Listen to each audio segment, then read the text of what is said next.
আসসালামু আলাইকুম রহমতুল্লাহি ওয়া বারাকাতুহু।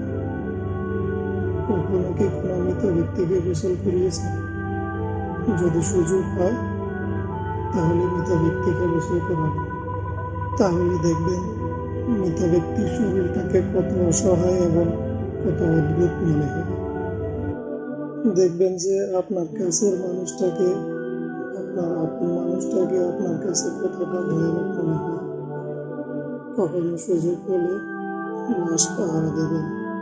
দেখবেন যে আপনার আপন মানুষটাকে আপনার কাছে ভয়ের কারণ মনে হবে।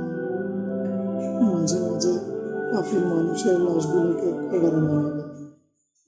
দেখবেন যে মানুষটাকে আপনি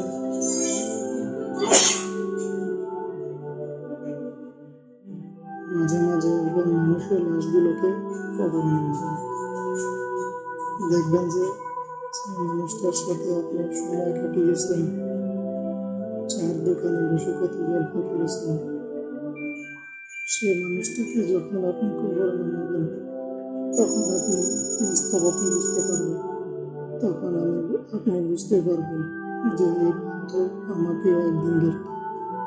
মাঝে মাঝে লাশের আশপাশে থাকবেন, মাঝে মাঝে গোরস্থানে যাবেন, গিয়ে দেখবেন যে যে দাদা আপনাকে আদর করত সেই দাদা আজকে কবরে সমাধিত।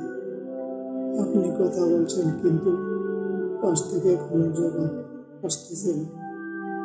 যে মা আপনাকে এত আদর যত্ন করে বড় করছে সেই মায়ের কবরের পাশে গিয়ে দেখবেন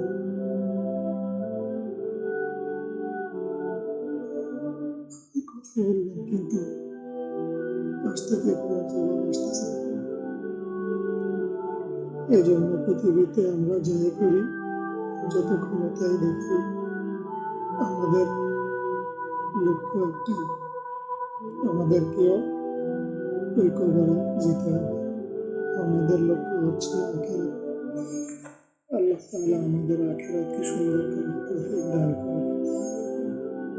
আল্লাহ তাআলা আমাদের সবাইকে সুস্থ রাখেন, সবাইকে শাফায়ে কামিলা আজলে দান করুন। আপনারা সবাই আমার জন্য দোয়া করবেন।